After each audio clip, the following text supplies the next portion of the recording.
sure. Yeah, that's better.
Bonjour tout le monde, mon nom c'est Tali Auguste et moi ici à Congo Square avec mademoiselle Grace Gibson. Ouais. Et ça, il y a quelque chose de bien spécial avec toi. Oh, merci. Pour toi, t'es la fille de qui? Moi, je suis la fille de Lynn Whitfield et je suis la granddaughter de Valeria Butler Smith and the great-granddaughter of Leo S. Butler. Ça, c'est énorme. Et pour toi, Comment t'as appris la langue? Tu sais, ma famille vient de Bâton Rouge. Il y a les 100 ans des années. Donc, depuis les années 18, cet siècle-là, ma famille est de la Louisiane. Tu vois. Donc, on avait la langue, mais on a perdu la langue un petit peu, tu vois. Donc, quand j'avais 16 ans, j'ai dit que pour moi, c'est important d'aller... Désolée. C'est important pour moi d'aller en France pour apprendre la langue. Donc, moi, j'habitais à Rennes. C'est une petite... C'est pas petite, c'est comme Boston. C'est une ville d'université. Tu vois. Donc j'habitais là-bas et comme ça, j'étais avec une famille d'accueil, une famille française, et comme ça, j'ai appris la langue. J'étais là, je crois, 9 mois, et pendant cette période-là, j'ai pris tous mes cours en français, mathématiques, pas en français, merci Dieu, mais tu sais, l'histoire de l'art, toutes les choses en français. Et comme ça, peu en peu, j'ai appris la langue. T'es créole? Ouais. Ça fait tu vas dire, oh, je suis créole. Si quelqu'un de Hollywood va dire, c'est quoi toi? T'es qui? Je suis de quoi? Moi, en plus de dire que je suis créole, comme tu sais, on était en train de parler avant et je lui ai dit que ma grand-mère, comment tu dis en français? Elle ne pense pas qu'elle est créole, tu vois, même si elle est. Parce que dans la culture noire, c'est tristement de dire que tu n'es pas noir dans une façon ou l'autre. C'est pas comme tu es fier de toi-même et ton histoire et tout ça. Donc, même si on est créole, moi je ne dis pas je suis créole. Tu sais, je dis que je suis noire, tu vois. Parce que je suis super fière de mon histoire et les ancêtres et tout ça. Mais oui, c'est la vérité, je suis créole. Qu'est-ce que je peux te dire? Qu'au fait, t'as retourné ici en Louisiane. C'était quelque chose de bien important pour toi, pour rester ici, pour vivre ici en Louisiane? Oui. Quand j'étais à l'université, pour Noël, tous les holidays, tout ça, j'ai rendu visite à Nouvelle-Orléans et Bâton-Rouge parce que ma famille est de Bâton-Rouge. Donc ma grand-mère, mes tantes, mon oncle et mes cousins, ils vivent tous à Bâton-Rouge. Donc quand j'étais ici, j'ai vu l'histoire, c'est devant toi.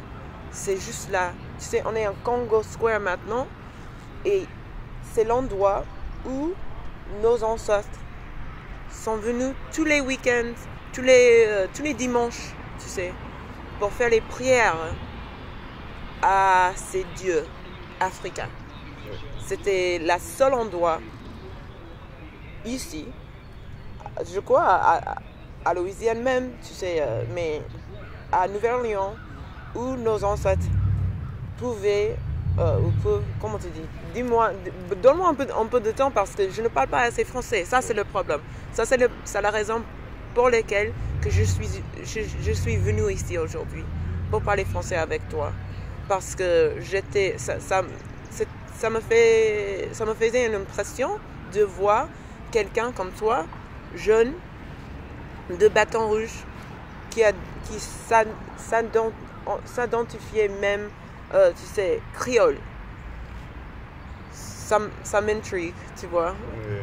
Donc pour moi, c'était important qu'on fait connaissance, tu sais, et que je prends le temps pour parler avec toi. Mais oui, c'était important que je vienne ici parce que l'histoire, c'est devant toi. Moi, je suis musicienne. Et comme ça, je veux apprendre, tu sais, les méthodes anciennes des musiciens américains, créoles. Et c'était important pour moi aussi de continuer l'histoire. Ça fait... Et la créolité était affectée ton musique. Oui, tu sais, même si c'est pas créole, tu vois, l'histoire africaine ici, tu sais, à Nouvelle-Orléans, c'était important pour moi parce que mon grand-père, il était musicien aussi.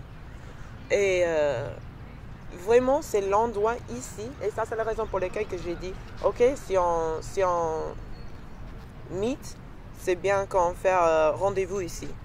Parce que c'était l'endroit où Louis Moreau, il était compositeur, il a entendu les esclaves ici en train de faire les prières dans une façon d'une chanson, tu sais, avec les drums et tambourines et tout ça. Tous les dimanches, ils sont venus ici. Et c'était la seule occasion où ils peuvent être, tu sais, libres. Et le compositeur, Louis Moreau, ils sont venus ici aussi, tu vois, by the gates. Il a entendu la musique et il a créé une composition. Et je crois que c'était la première fois qu'on voit dans les compositions françaises les rythmes africains, tu vois, les rythmes qui sont plus vivantes, tu vois, avec percussion et syncopation. C'était la première fois parce qu'il a entendu les esclaves en train de jouer à la musique. Donc cet endroit ici, c'est super important, hyper important, où on voit l'évolution musicale américaine, où l'africain et l'américain mélangent dans une façon musicale. Oui, tous les créoles sont connectés. Tous les créoles sont connectés. Comment ça? Parce que tous les créoles, nous partagent une langue, nous partagent un langage, Ouais. même si pas la même langage, mais la même langue, mais nous pouvons communiquer en nous-mêmes. Ça fait si on parle avec un Haïtien, après longtemps, on va comprendre. Ouais. Ça prendra un peu de temps, mais Ouais. ça va arriver. Si on parle avec un Mauricien, on va comprendre après longtemps. Ouais. Ça fait pour moi, tous les créoles sont connectés avec l'histoire. D'accord. Et pas juste langue, mais avec l'histoire. D'accord. Et tu crois que, parce que moi je connais, tout est joué, tout est agi dans le film All Eyes on Me, Ah oui. comme Faith Evans. Oui. C'était fun, c'était bon. Oui, c'était bon, c'était une expérience, c'était une opportunité pour moi parce que, tu sais, c'est difficile pour moi de trouver les rôles, tu sais, où ils pensent que je suis assez quelque chose, assez américaine, assez, tu sais quoi. Je suis unique, tu vois. Donc pour moi, c'était une expérience hyper spéciale où je pouvais jouer pas juste une femme qui est forte et efficace, mais une femme qui était et toujours important pour la culture américaine. Tu sais, pour la musique, pour l'hip-hop, pour R&B, pour pop culture. Et toujours, elle chante toujours, elle crie les chansons. Toujours, elle grandit ses enfants, tu vois. Et pour moi, elle est une reine, tu vois. Donc pour moi, c'était hyper important de le jouer et de faire dans une façon avec du respect pour elle-même, tu vois. Donc oui, en fait, j'ai joué Faith Evans dans ce film-là et aussi dans Unsolved, qui est sur Netflix et USA. Donc 2 fois j'ai joué la foi, tu vois. Donc j'ai dit c'était un cadeau de Dieu en disant ok, tu vas jouer Virgin Mary pour apprendre la foi. Si tu n'as pas appris la foi, maintenant je vais te donner un deuxième cadeau. Maintenant tu vas jouer Faith Evans, la foi, tu vois, pour apprendre, tu sais, la spiritualité. Et si tu n'as pas bien compris la deuxième fois, je vais te donner une troisième, tu sais, une troisième cadeau. Et tu peux jouer Faith Evans une deuxième fois. Et si tu n'as pas appris la foi cette fois-ci, bonne chance, grâce. Tu vois? Ouais. Donc, pour moi, c'était un cadeau plutôt comme actrice, mais aussi comme une personne, une femme, d'apprendre la foi. Et, tu sais, ma marche, le chemin de spiritualité, tu vois? Et ton premier album va sortir cette semaine ou? Oh, tu sais, ok. Donc oui, je suis musicien, rock. J'ai créé rock noir. Désolée, je n'avais pas le temps pour faire le truc, quoi. J'ai créé le rock noir, qui est un mouvement, genre et communauté basé sur les races. Comment tu dis roots? Les racines. Oui. Les racines noires de rock and roll, qui a créé, sustained et continué à révolutioniser. C'était quoi le... Revolutionize. Oui, Révolutioniser, c'est la musique de rock. Donc pour moi, et je dis rock noir avec une E, parce que, tu sais, c'était une femme noire, américaine, qui s'appelle Trixie Smith, qui vient d'Atlanta, qui a créé le terme, la phrase rock and roll. Donc pour moi, c'était hyper important de créer quelque chose qui donne du respect aux femmes, tu sais, les femmes de rock. Mais tu pas connais ça. Ouais, maintenant tu connais, Ouais. maintenant tu sais. Tu sais, donc pour moi, c'est pas juste une single, c'est pas juste une chanson, c'est pas juste un album, c'est pas juste un projet, c'est pas pour moi pour moi-même, tu vois. C'est pour que les générations qui viennent peuvent savoir la vérité de cette histoire américaine, de ce genre de musique qui est hyper important aux identités américaines, que les femmes noires sont créées cette phrase, et plutôt donner des opportunités aux mecs, tu sais, pour jouer la guitare, pour jouer la musique rock et tout ça. Donc pour moi, c'est une tradition américaine hyper importante qui est un peu disparue maintenant. Donc pour moi, comme toi, c'est quelque chose qui est un peu morte, que je veux faire vivante, tu sais, et partager avec des autres gens qui pensent comme moi, tu vois. Donc oui, j'ai un album qui s'appelle River Queen, la reine de la fleuve. River Queen, Winter's End. Il y a 4 parties, tu vois, 4 sections. Et maintenant, je suis en train de finir la première section. Et c'est tout basé, tu sais, sur l'histoire de ma famille qui vient d'ici. De mon grand-père qui avait une rock band. Il était noir, il était médecin de Bâton Rouge. Mais dans ce moment-là, c'était pas quelque chose qu'on peut faire vraiment. Tu dois, pour être respecté dans la société noire et tout ça, ou même société entre tous les gens, tu vois. C'était important que si tu es noir, tu as une éducation, tu es médecin, avocat, des choses comme ça, mais pas un artiste. Ça, c'était pour les esclaves. Ouais. Tu vois, donc pour moi, il y a, je crois, 4 générations des musiciens qui viennent d'ici, qui viennent de cette expérience créole, cette expérience noire, cette expérience super compliquée, qui n'avaient pas l'opportunité de faire la musique dans une façon professionnelle. Donc pour moi, c'est une dream deferred. Et c'est une opportunité de finir l'histoire pour toute ma famille. Tu vois?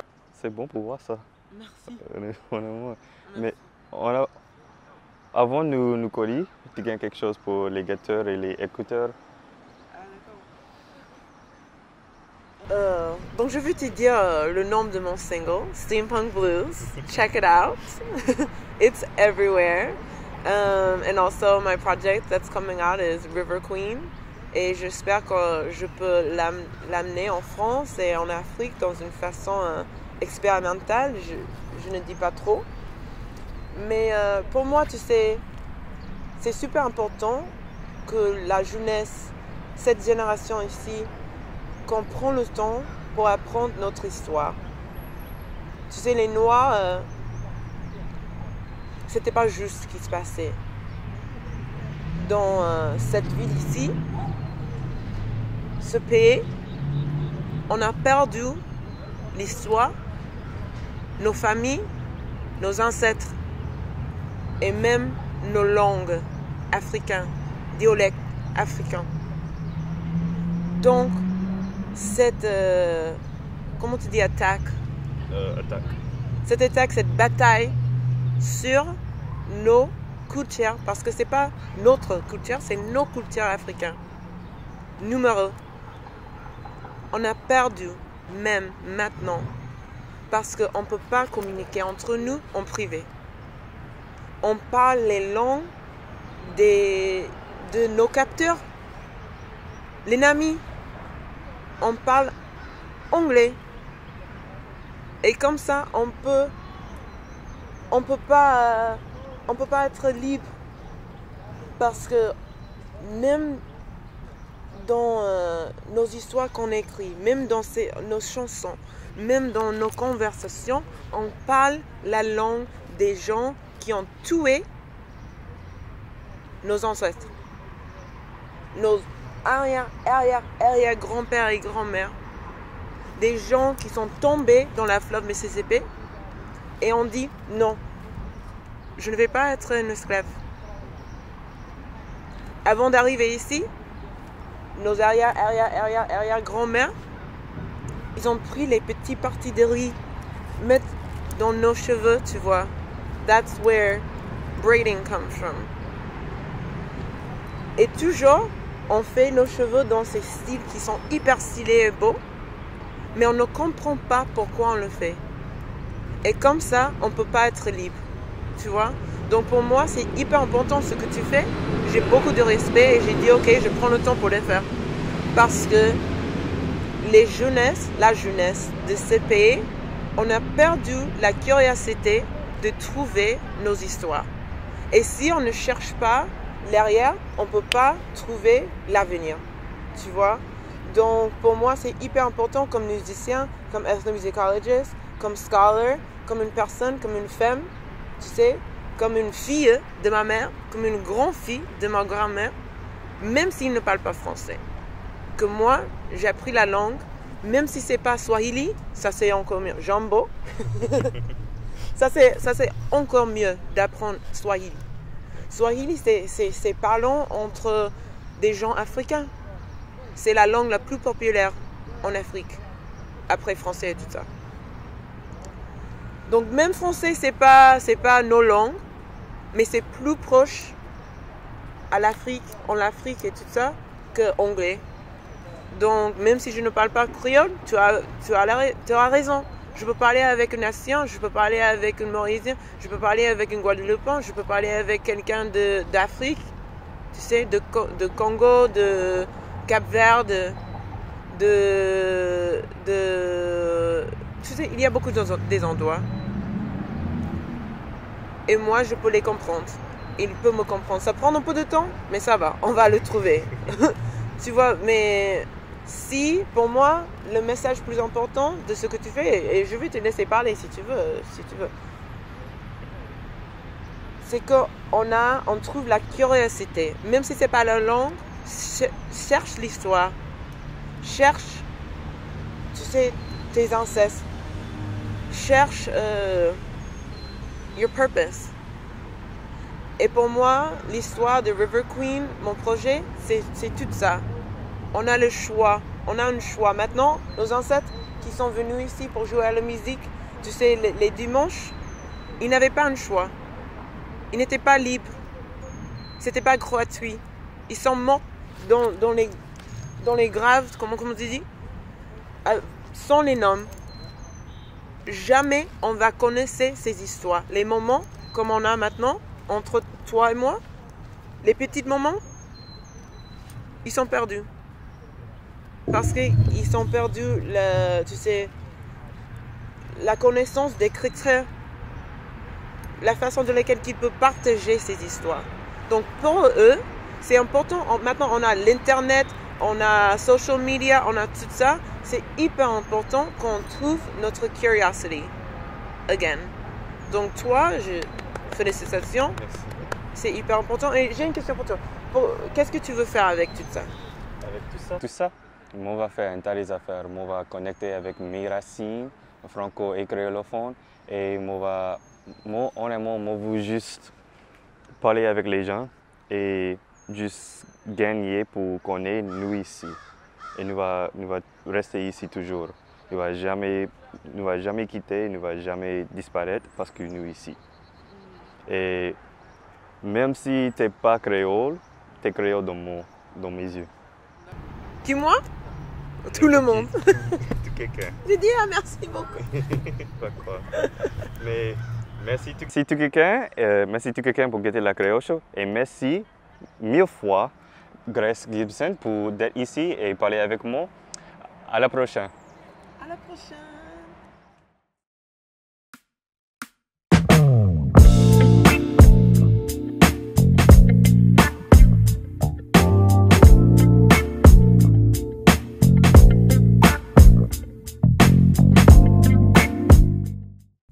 Salut, c'est moi encore. Bienvenue à Amélie Talks ou Amélie Parle, c'est moi, Amélie. Et aujourd'hui, je voulais vous parler un peu d'un autre de mes ancêtres. La dernière fois, je vous ai dit un peu sur Perrine Nézette.